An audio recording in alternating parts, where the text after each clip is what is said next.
Welcome. Cryptography and network security is a new subject which is the core part of overall computer era. இன்னைக்கு computer ஏராலே இந்த cryptography இல்லாத ஃபீல்டே இல்லை. Cryptography is a core subject which we are going to learn through this cryptography. An introduction. Cryptography என்ன அப்படின்னு தெரிஞ்சுக்கோங்க. Cryptography in the term the data which are transmitted in internet that should be safe and secure. But the term எங்கிருந்து வந்தது அப்படின்னு பார்த்தீங்க அப்படின்னா, பழைய காலத்தில் இராணுவத்தில் ஒரு தகவல் பரிமாறும் போது அந்த தகவலை பாதுகாப்பான முறையில் ஒரு இடத்துலேருந்து இன்னொரு இடம் அனுப்புறதுக்கு பயன்படுத்தின முறை பேர் தான் கிரிப்டோகிராஃபி. ஸோ கிரிப்டோகிராஃபி அப்படின்னா என்ன அப்படின்னு யோசிச்சிங்கன்னா, இந்த இராணுவத்தில் அனைத்து தகவல்களும் பேப்பர் வடிவத்தில் இருக்கும். அந்த பேப்பரை போகிற வழியில் யாராவது எதிரிகள் எடுத்துட்டாங்கன்னா அவங்கள்ட்ட இருந்து பாதுகாப்பாக அனுப்புறதுக்காக அந்த தகவலை வேற ஒரு மொழி நடையில் மாற்றி அனுப்புகிற தொழில்நுட்பத்துக்கு பேர் தான் cryptography. The data which are transferred from one place to another place, that the data will be changed in some other format is called cryptography. This cryptography technology has been widely used in war zones, that is war zones, military zones. But nowadays we are living in an information era. Computers தான் நம்ம இன்னைக்கு உலகத்தை role பண்ணுது. Information eros in the sense, நம்ம என்னெல்லாம் work out பண்ணிக்கிட்டு இருக்கோமோ அது எல்லாமே தகவல் அடிப்படையில் தான் இருக்குது. இப்போ நம்ம ஒரு ஊர்லேருந்து இன்னொரு ஊருக்கு போகிறோம்னாலும் எத்தனை மணிக்கு பஸ் இருக்குது, அந்த பஸ் எத்தனை மணிக்கு போய் சேரும், நம்ம காலையில் எத்தனை மணிக்கு நம்ம ஆஃபீஸுக்கு போக முடியும், இது மாதிரி எல்லாமே கால்குலேட் பண்ணி ஒர்க் அவுட் பண்ணுறோம். ஸோ இந்த கால்குலேஷன் எல்லாமே based on informations. Second thing, digital வேர்ல்டாக மாறிடுச்சு. கம்யூனிகேஷன்ஸ் ரொம்ப ரொம்ப வேகமாக இருக்குது. கம்ப்யூட்டரோ ஃபோனோ கண்டுபிடிச்சதுக்கு பிறகு தகவல் தொழில்நுட்பம் அதிபயங்கரமாக வேலை பார்க்குது. So information security requires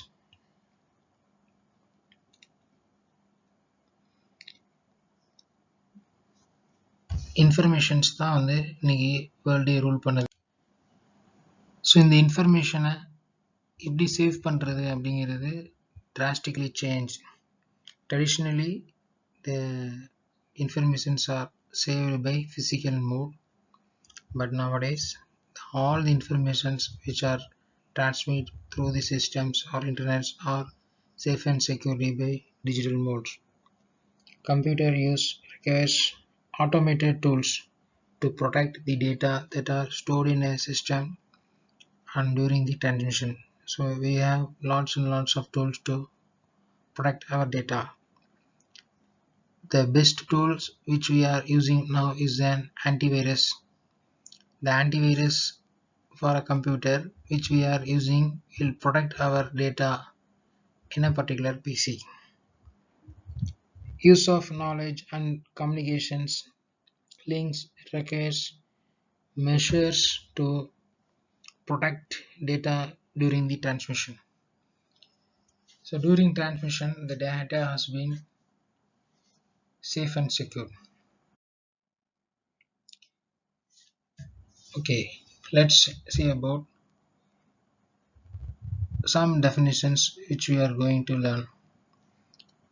So as I said earlier, cryptography is a technique which we are going to transmit the data in a safe and secure manner.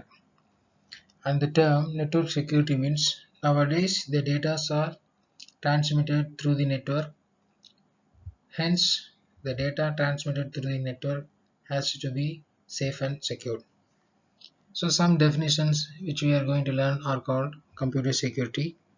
So computer security means the computer has to be safe and secure the data present in the computer has to be secure. And the network security means the data that are transmitted through the network, it should be safe and secure. And the third term called internet security, the data which are transmitted through collection of different networks or internets, that should be safe and secure. You may think then, what is the difference between network security and internet security? The network security means consider an organization has 10 to 20 computers and these computers are interconnected with each other, then it is called as network. The networks, a small network in an organization, they may share common resources like printers, mics, speakers and everything. While transmitting a data within this network, the data should be safe and secure. These security services are called network security. And in internet, the collection of different networks among the world, the world is interconnected with each other through internet.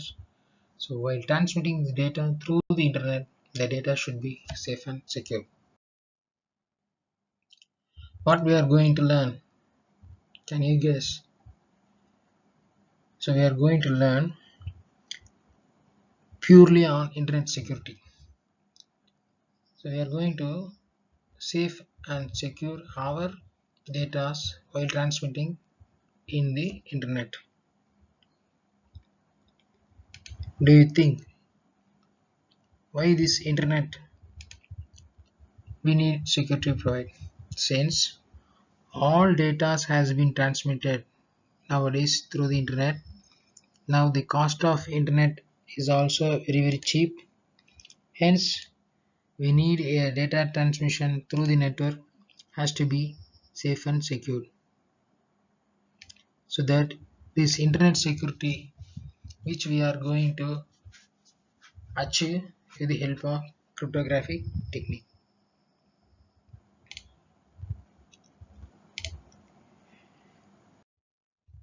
And then security trends.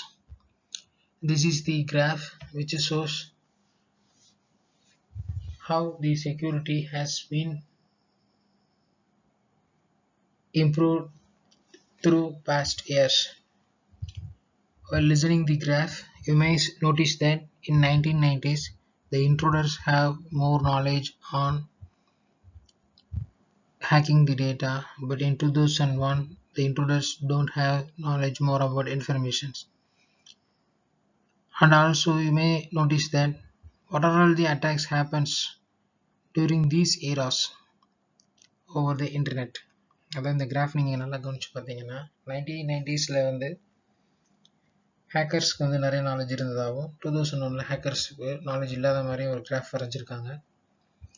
அப்புறம் என்னெல்லாம் attacks நடந்திருக்கு ஒவ்வொரு வருஷத்தில் அப்படிங்கிறது கொடுத்துருக்காங்க. Even நீங்கள் இன்டர்நெட்டில் இந்த ஒவ்வொரு அட்டாக் நேமை கொடுத்து சர்ச் பண்ணி பார்த்தீங்கன்னா யூ மீன் ஒண்டர், வா இந்த மாதிரி அட்டாக் நடந்திருக்கா அப்படின்னு சொல்லி யோசிப்பீங்க. அப்போ இதில் இன்ட்ரூடர்ஸ்க்கு வந்து இன்றைக்கி நாலேஜ் இல்லை அப்படின்னு போட்டிருக்காங்க. ஸோ இதுக்கு அது அர்த்தம் கிடையாது. இன்றைக்கி இன்ட்ரூடர்ஸால் டேட்டாவை ஹேக் பண்ண முடியல அப்படிங்கிறத நோட்டீஸ் பண்ணுறாங்க. எக்ஸாம்பிள், இன்றைக்கி நம்ம ஒரு பேங்க் ட்ரான்சாக்ஷனோ இல்லை ஒரு ஆன்லைனில் லாகின் பண்ணாலோ only with the help of one-time password we are able to log in the system. So அப்போ அந்த ஒன்-டைம் பாஸ்வேர்டு ஹேக்கர்ஸ்க்கு கிடைக்கிறதுக்கு வாய்ப்பு இல்லை. ஸோ நம்மளுடைய சிஸ்டம் சேஃபாக செக்யூராக இருக்கும். ஸோ அதனால் ஹேக்கர்ஸால் பண்ண முடியல. ஸோ இந்த அளவுக்கு இன்றைக்கி செக்யூரிட்டிஸ் வந்து நிறைய டெக்னாலஜிஸ் கொண்டு வந்திருக்காங்க. we don't know what's happening at the background. So அந்த பேக்ரவுண்ட் எல்லாமே வந்து நிறைய அல்காரிதம்ஸ், நிறைய என்கிரிப்ஷன், டிகிரிப்ஷன், ஸோ இது எல்லாமே வந்து ப்ரொவைட் பண்ணியிருக்கிறதா சொல்லியிருக்காங்க. ஈவன் நீங்கள் ஹிஸ்ட்ரிஸில் படித்து பாருங்கள், இந்த ஒவ்வொரு அட்டாக்ஸில் என்னெல்லாம் நடந்துச்சுன்னு. ஒரு ஹேக்கருக்கு வந்து ஒரு பெரிய கம்பெனியோட சிஸ்டம் ஹேக் பண்ணியிருக்காங்க. ஸோ அதுக்கு வந்து அவங்களுக்கு என்ன பண்ணாங்க அப்படின்னா, அவங்கள வந்து அந்த ஒரு கம்பெனியில் மிக அதிக சேலரிக்கு வேலைக்கு எடுத்துக்கிட்டாங்க. ஏன்னா இந்த ஃபீல்டு வந்து அந்த மாதிரியான ஃபீல்டு. ஈவன் இந்த கிரிப்டோகிராஃபியை நீங்கள் இன்ட்ரெஸ்ட்டாக படிச்சீங்க அப்படின்னா, இல்லை அதில் ஏதாவது ஒரு அல்காரிதம் நீங்கள் புதுசாக கண்டுபிடிச்சிங்கனாலோ, அந்த அல்காரிதம் ஒரு கம்பெனிக்காரங்க வாங்கினாங்களோ, இல்லை அந்த கம்பெனிக்கு போனீங்கனாலும் நீங்கள் தான் கிங் மேக்கர். ஏன்னா அந்த அளவுக்கு இன்ஃபர்மேஷன்ஸ் வந்து இன்னைக்கு தேவைப்படுது, செக்யூரிட்டி தேவைப்படுது. ஏன்னா புதுசான அட்டாக்ஸ் கண்டுபிடிக்கிறாங்க, அந்த அட்டாக்ஸை பாதுகாக்கிறதே வந்து பெரிய வேலை. ஸோ இந்த ஃபீல்டில் கம்ப்யூட்டர் கிரிப்டோகிராஃபி நல்லா படிச்சீங்க அப்படின்னா you can get a good job, but it has to be dedicatedly learned. So we are going to learn. So நம்ம இந்த தடவை என்னெல்லாம் படிக்க போகிறோம் அப்படின்னா, முதல் கிரிப்டோகிராஃபினா என்ன, பழைய காலத்தில் என்னெல்லாம் டெக்னாலஜிஸ் யூஸ் பண்ணாங்க, அப்புறம் எப்படி கம்ப்யூட்டர்ஸ்க்கு ஐடியா கொண்டு வந்தாங்க, இது மாதிரி எல்லாமே பார்க்க போகிறோம். But in this chapter we are just learning about the introduction, what are all the topics we are going to cover. Likewise we are going to see so in the OSI security architecture, so எப்படி வந்து நம்ம வந்து டேட்டாவை வந்து சேஃபாக and செக்யூராக transmit பண்ணணும் அப்படின்றதுக்காக international standard வந்து டிஃபைன் பண்ணியிருக்காங்க ஒரு ஆர்கிடெக்சர். ஸோ இந்த ஆர்கிடெக்சர் எதுக்கு நமக்கு ஹெல்ப் பண்ணுது அப்படின்னு பார்த்தீங்கன்னா, டேட்டானா என்ன, அந்த டேட்டாவை யார்கிட்டருந்து ப்ரொடெக்ட் பண்ணணும், எப்படி ப்ரொடெக்ட் பண்ணணும், ஒருவேளை அட்டாக் நடந்துச்சுன்னா அதுலேருந்து எப்படி ரெக்கவர் பண்ணணும். ஸோ இது எல்லாத்தையும் ஒரு டிசைன் ஃபார்மேட்டில் கொடுத்துருக்காங்க. ஸோ இந்த டிசைன் ஃபார்மேட்டில் கொடுத்ததுனால as a learner or as a designer it is easy to create step by step process. So இந்த OSI செக்யூரிட்டி உடைய நம்பர் என்னன்னு பார்த்தீங்கன்னா ITU-TX.800. So security architecture. So இந்த மாடல் நீங்கள் அடித்து பார்த்தீங்கன்னா என்னெல்லாம் வந்து நம்ம செக்யூரிட்டி ப்ரொவைட் பண்ணணும், எப்படி ப்ரொவைட் பண்ணணும் அப்படின்றது இது எல்லாமே வந்து அட்ரஸ் பண்ணியிருப்பாங்க. So it defines systematic way of defining and providing security requirements. It provides a useful abstract overall view of concepts. So இது எல்லாமே வந்து கொடுத்துருப்பாங்க. So aspects of securities. So என்னெல்லாம் செக்யூரிட்டிஸ் இருக்குது அப்படின்றத நம்ம பார்க்க போகிறோம். So security attack, security mechanism, security services. Security attack: any action that compromises the security of information owned by an organization.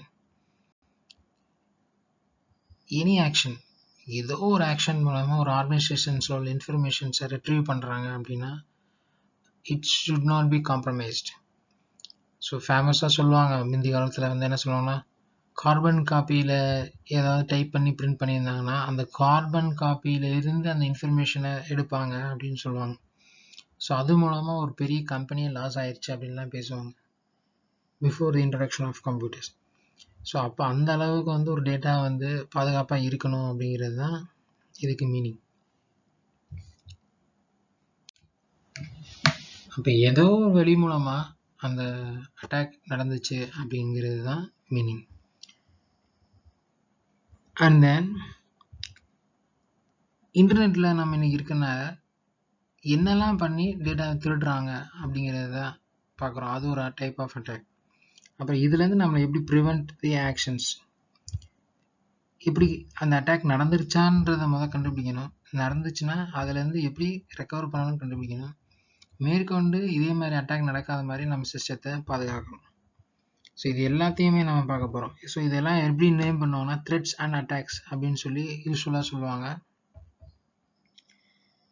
So world வைடாக வந்து சொல்லுவாங்க, வைரஸஸ் வந்துருச்சு, த்ரெட்ஸ் வந்துருச்சு, அட்டாக் வந்துருச்சு. ஸோ இது மாதிரி நிறையா சொல்லுவாங்க இல்லையா, அது மாதிரிலாம் நம்ம என்னென்ன படிக்க போகிறோம். ஸோ ஓவரால் வியூ என்ன சொல்லியிருக்காங்கன்னா, we are categorizing these attacks as two types: passive attack and active attack. In passive attack, let us have an example. இந்த எக்ஸாம்பிளில் வந்து 3 persons are involving, Bob and Alice. The Bob is sending a message to Alice, but Trath is a third person who is an attacker. In passive attack, he will sit silently and observe what Bob is sending to Alice. Without Bob and Alice will not know their data has been hacked. அதாவது pop ஆலிஸ்னு சும்மா நம்ம ஒரு எக்ஸாம்பிளுக்காக ஒரு 3 பேர் consider பண்ணியிருக்கோம். Centre and ரிசீவருக்கு தெரியாமையே அவங்க இன்ஃபர்மேஷனை தேட உட்காந்து படிச்சுக்கிட்டு இருப்பாங்க. அதுதான் பாசிவ் அட்டாக்.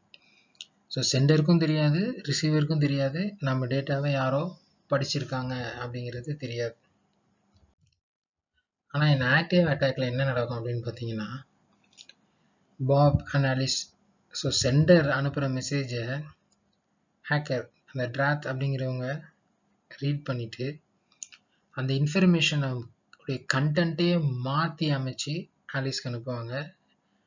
ஆனால் எப்படி அனுப்புவாங்கன்னா, பாப் அனுப்பிச்ச மாதிரியே அனுப்புவாங்க. ஸோ அப்பயும் ஆலிஸ்க்கு தெரியாது, பாபுக்கும் தெரியாது நம்மளுடைய டேட்டா வந்து ஹேக் பண்ணப்பட்டிருக்கு அப்படிங்கிறது தெரியாது. ஸோ இதுதான் வந்து ஆக்டிவ் அட்டாக். ஸோ பாசிவ் அட்டாக்னா என்ன அப்படின்னு பார்த்தீங்கன்னா, both sender and receiver will not know that their system has been hacked. The third one, the hacker, will sit silently and observe what is the data is transmitted between the sender and receiver. It is called passive attack. But in active attack, the content of the information will be changed by the hacker. Both sender and receiver will not notice that their data has been hacked by third party and the values of the data has been changed. These informations will not known by the both the hackers, both senders and receivers. So what are all the security services we need? So இந்த active attack and passive அட்டாக்ஸில் நம்ம என்னெல்லாம் services, security services நம்ம provide பண்ணணும், so இது எல்லாமே அந்த OSI ஆர்கிடெக்சரில் address பண்ணுறாங்க. So முதல்ல அந்த ஓஎஸ்ஐ ஆர்கிடெக்சர் எப்படி இருக்குன்னு பார்த்தீங்கன்னா, அட்டாக்னா என்னன்னு சொல்லியிருக்காங்க, ஆக்டிவ் அட்டாக், பாசிவ் அட்டாக்னா என்னன்னு சொல்லியிருக்காங்க. So enhances security of data processing systems and informations transfers of an organisation. So ஒரு ஆர்கனைசேஷனில் டேட்டா டிரான்ஸ்மிட் ஆகிறத சேஃப் அண்ட் செக்யூராக டிரான்ஸ்மிட் பண்ணணும். And then if sometimes our system has been hacked, then a counter action should be taken using one or more security mechanisms. So one or more security mechanisms use பண்ணி நம்ம வந்து இந்த டேட்டாவை வந்து hack பண்ணி ஆகணும். And then third thing, different functionalities which we are going to use it for providing our data in a security manner.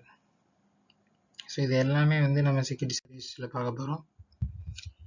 In X.800, a service provided by a protocol layer of communicating open systems which ensured adequate security of the systems of a data transfers. And then in RFC 2828, a processing or communication service provided by a system to give a specific kind of protections to system resources. So these OSI securities, one is going to protect the data and another one is going to protect the data during transmission. These architectures has been provided. So in security services X.800, so what are all the key features are nothing but key architecture means authentication, whether the valid user is operating the system or valid user is or valid user sender or receiver is providing the data. Authentication provide பண்ணணும். Authentication, we know that whether nowadays in a computer how we are providing the authentication only with the help of username and password, and in our phone with the help of thumb impression, other fingerprint recognition, face recognition, voice recognition, pin matching, pattern matching. Likewise, we are providing the authentication whether the valid user is accessing the system. And the next thing is access control, prevention of the unauthorized users of a resource. access control is nothing but unauthorized persons வந்து அந்த டேட்டாவையோ அந்த சிஸ்டத்தையோ use பண்ணாமல் நம்ம தடுத்தோம் அப்படின்னா அதுதான் access control. அந்த data confidentiality means protecting the data from unauthorized resource. unauthorized personsக்கு நம்ம டேட்டாவை அக்சஸ் பண்ணாமல் ப்ரொடெக்ட் பண்ணோம்னா அது பேர் டேட்டா கான்ஃபிடென்ஷியாலிட்டி. அந்த data integrity means assuring that data received is sent by an authorized person.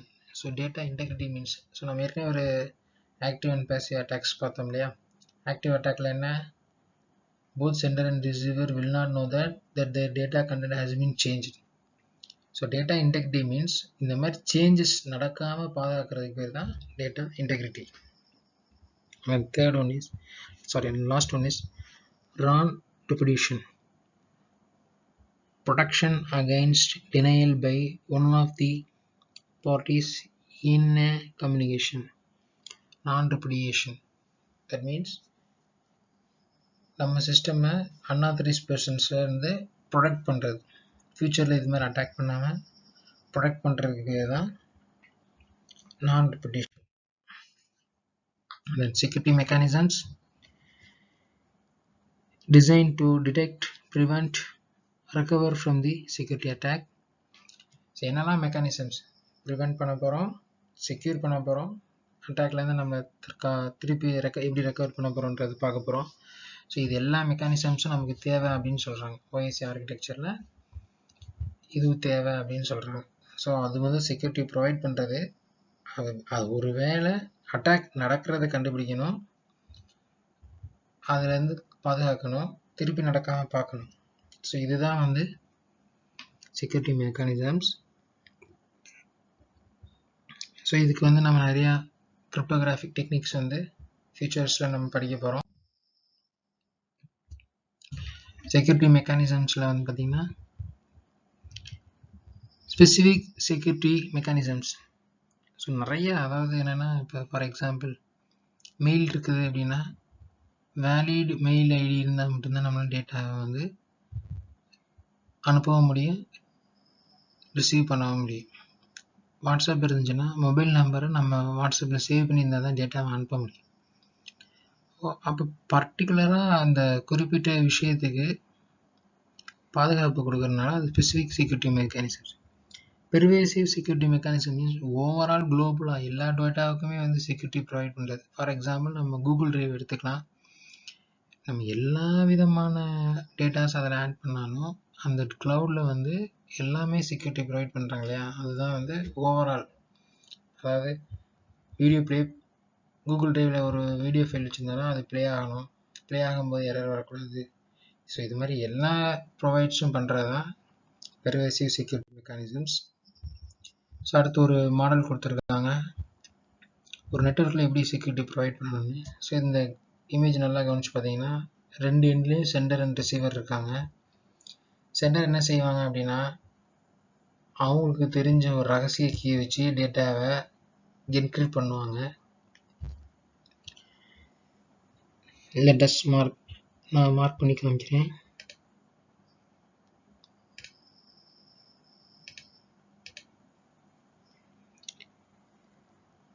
So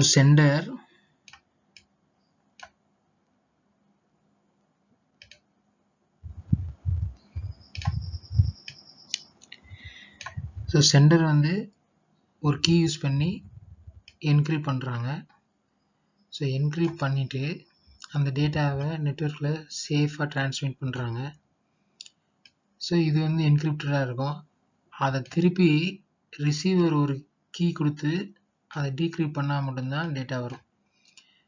so இந்த இடத்துல சென்டர் என்ன செய்கிறாங்க அப்படின்னு பார்த்தீங்கன்னா இந்த ஒரு கீ யூஸ் பண்ணாங்க இல்லையா, அந்த கீயை டைரெக்டாக ஏதாவது ஒரு டெக்னிக் மூலமாக ரிசீவருக்கு அனுப்புவாங்க. அந்த கீயை தான் இவங்க இங்கே யூஸ் பண்ணுறாங்க, யூஸ் பண்ணி டீக்ரிப்ட் பண்ணுவாங்க. ரெண்டாவது இந்த இதில் நடுவில் பார்த்தீங்கன்னா நெட்வொர்க்லேயுமே வந்து யாரும் ஹேக் பண்ண முடியாத அளவு ஒரு ப்ரொடக்ஷன் கொடுக்கணும் அப்படின்னு சொல்லியிருக்காங்க. ஸோ இதுதான் வந்து என்ன அப்படின்னு பார்த்தீங்கன்னா ஒரு நெட்வொர்க் மாடலில் OSI ஆர்கிடெக்சரில் சஜஸ்ட் பண்ணுற மாடல், டேட்டாவை சேஃப் அண்ட் செக்யூராக எப்படி என்கிரிப்ட் பண்ணி டிகிரிப்ட் பண்ணி அனுப்புகிறோம் அப்படின்னு சொல்லி. ஸோ இது நம்ம ஃபியூச்சரில் மெயிலுக்கு என்ன செக்யூரிட்டி ப்ரொவைட் பண்ணியிருக்கோம், மொபைலுக்கு என்ன செக்யூரிட்டி ப்ரொவைட் பண்ணியிருக்கோம், இந்த ஆர்கிடெக்சர் அச்சீவ் பண்ணியிருக்கோமா அப்படிங்கிறதெல்லாம் நம்ம ஃபியூச்சரில் நம்ம படிப்போம். ஸோ இந்த மாடல் டயக்ராம் வரைஞ்சிருந்தாங்க இல்லையா, அதை பற்றி ஜஸ்ட் எக்ஸ்ப்ளனேஷன் கொடுத்துருக்காங்க. ஸோ சென்டர் ஒரு கீ யூஸ் பண்ணி என்கிரிப்ட் பண்ணி டேட்டா அனுப்புவாங்க. அனுப்புகிற நெட்வொர்க் வந்து சேஃபாக இருக்கணும், it should not be interrupted.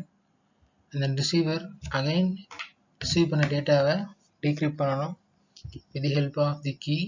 அந்த கீ இருந்தால் மட்டும்தான் டிகிரிப்ட் பண்ண முடியும், இல்லைனா டேட்டாவை டிகிரிப்ட் பண்ணவே முடியாது. ஸோ அந்த மாடல் தான் வந்து நெட்வொர்க் செக்யூரிட்டி மாடல் அப்படின்னு சொல்கிறாங்க. அண்ட் தென் அக்சஸ் கண்ட்ரோலுமே இந்த நெட்வொர்க்கில் வந்து அதிகம் ப்ரொவைட் பண்ணணும் அப்படின்னு சொல்கிறாங்க. Access in the sense valid users வந்து அக்சஸ் பண்ணணும், அன்ஆத்தரைஸ் யூசர்ஸ் வந்து அக்சஸ் பண்ணிடவே கூடாது. ஸோ அக்சஸ்க்கு என்னெல்லாம் செக்யூரிட்டிஸ்லாம் இருக்குது. இன்றைக்கி நீங்கள் நிறைய நவீன கால டெக்னாலஜிஸ் யூஸ் பண்ணிட்டு இருக்கனால நமக்கு அது வந்து பெரிய விஷயமா தெரியல. நல்லா யோசிச்சு பாருங்கள், மெயில் ஓப்பன் பண்ணால் பாஸ்வேர்டு அடிக்கணும், அதையும் யார் ஹேக் பண்ணிடுவாங்கன்னு நினச்சாங்கன்னா ஓடிபி செட் பண்ணிக்கலாம். ஒன் டைம் பாஸ்வேர்டு வந்ததுக்கு முன்னே மெயில் ஓப்பன் பண்ண முடியும்.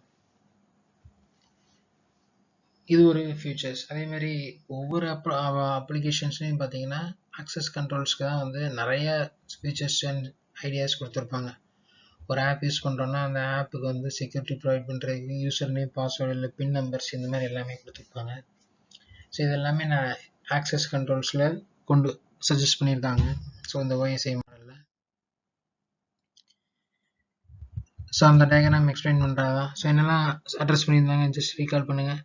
Select a appropriate gatekeeper functionalities for identifying users. And then next ஒரு gatekeeper மாதிரி இருந்து சரியான யூசர் தானா அப்படின்னு செக் பண்ணுறதுக்கு நம்ம ப்ரொவைட் பண்ணணும். And implement security controls to ensure only authorized users can access the data. இது ரெண்டுமே முக்கியம். அடுத்து trusted computer systems may be useful to help implementation. So test பண்ண கம்ப்யூட்டர்ஸில் தான் நம்ம ஒர்க் பண்ணணும். ஸோ இது எல்லாமே ப்ரொவைட் பண்ணுறது தான் அக்சஸ் செக்யூரிட்டி இஷ்யூஸ். ஸோ இப்போ நம்ம ஓவராலாக என்ன லேர்ன் பண்ணோம் அப்படிங்கிறத நம்ம பார்க்க போகிறோம். ஸோ என்னெல்லாம் லேர்ன் பண்ணியிருந்தோம் அப்படின்னு பார்த்தீங்கன்னா, கிரிப்டோகிராஃபி அண்ட் நெட்வொர்க் செக்யூரிட்டினா என்ன அப்படிங்கிறத பார்த்துருந்தோம். So cryptography is and technique which is use to safe and secure data transmission across the internet, not only in internet, through the networks or anything.